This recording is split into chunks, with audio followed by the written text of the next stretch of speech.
Căverat, ca de alte, Costache Frumuzache, Mihail Cucârnăceanu și alții au găsit cu cale să cheme la adunare și câteva țărani sfântași, câte unul din fiecare județ, spre a lua și parte la fiecare acestui măreț și nobil act național. Oameni buni, știți pentru ce suntem chemați aici între noi?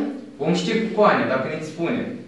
Apoi, iată ce, de sute de ani, două țări surori, creștine și megieșe, Moldova noastră și Valahia sau țara muntenească, despre care ați fi auzit vorbindu-se, se sfârșie și se mănâncă între dânsele, spre cumplită urgie și pe irea neamului românesc. Țări surori și creștine, am zis oameni buni, căci precum ne închinăm noi, moldovenii așa se închină, și frații noștri din Valahia. Țări megieșe, am zis oameni buni, căci numai păreașul Milcov ce trece pe la focșanele desparte. Să secăm dintr-o sorbire și să facem sfânta unire, adică înfrățirea dorită de strămoșii noștri, pe care nu au putut să o facă în împrejurările grele de pe atunci. Ia ca oameni buni, ce treabă creștinească și frumoasă avem de făcut. Numai Dumnezeu să ne ajute. Înțelegeți, vă rog, oameni buni? Înțelegem cu coane, așa fi, că da, nu-ți știi dumneavoastră ce-i pe lume.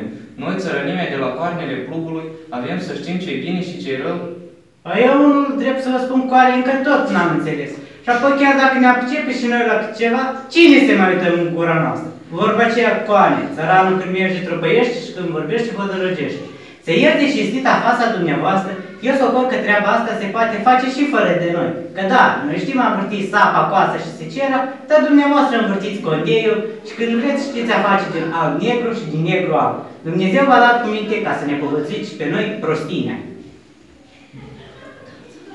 Ba nu, oameni buni, s-a terminat timpul acela pe când doar băierii storceau țara după cap. Acum, de la vladâcă până la o pincă, trebuie să luăm parte la unire. Înțelegeți, oameni? Spuse boierul apoi despre originea românilor, cum și de cine au fost ei aduși pe aceste locuri, despre suferințele lor și cum au ajuns a fi dezbinați și împrășiați prin alte țări. Le dă el pilde câte și mai multe, cu smocuri de nuiele, cu tauri învrăjbeați și în sfârșit se silește beatul Crăciun din răzputeri, ai face să înțeleagă care este roata binefăcătoare ale unirii, aducându-le aminte că tot pentru unirea tuturor se roagă și Sfânta Biserică în toate zilele mai bine de 1850 de ani. Înțelegeți, oameni? Da. Începute cu coane, că se poate de bine, Dumnezeu să vă ajute la cele mai bune. Ba e tot nu cu coane. Dumnezeu să merge, moșoane, dar cum tu văd, ești cam greu de cap. Ia vină cu mine în grădină. Vezi piatra ce ai de acolo? Îl vedeam cu coane. Ia fă bine așa de aici. Să mă iertați coane, dar nu putea, că doar acolo e greutate nu șagă. Ia cearcă și vezi.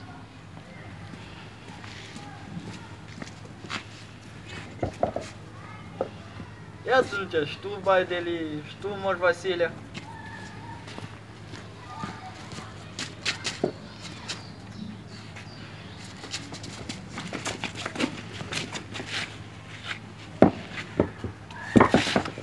Vedeți, oameni buni, treaba s-a făcut cu ușurință, greutatea n-a mai fost aceea. Așa și cu unirea.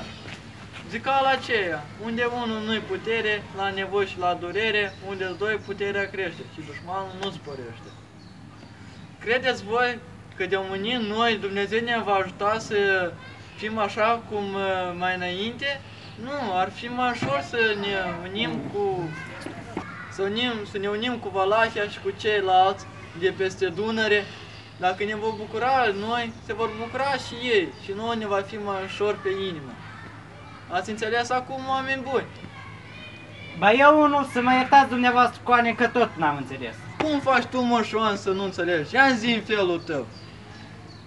Cu supărare coane, de la vorba și până la fapt este o mare deosebire. Dumneavoastră, ca fiecare boier, numai ne-ați porucit să aducem bolovanul. Dar n-ați pus umărul împreună cu noi la adus, cum ne spuneați din aur. Că de acum tot să se iei parte la sarcini, de la vlădică până la oping. Bine ar fi dacă ar fi așa coane, că la război în năvală, parcă nu prea vine la socoteală.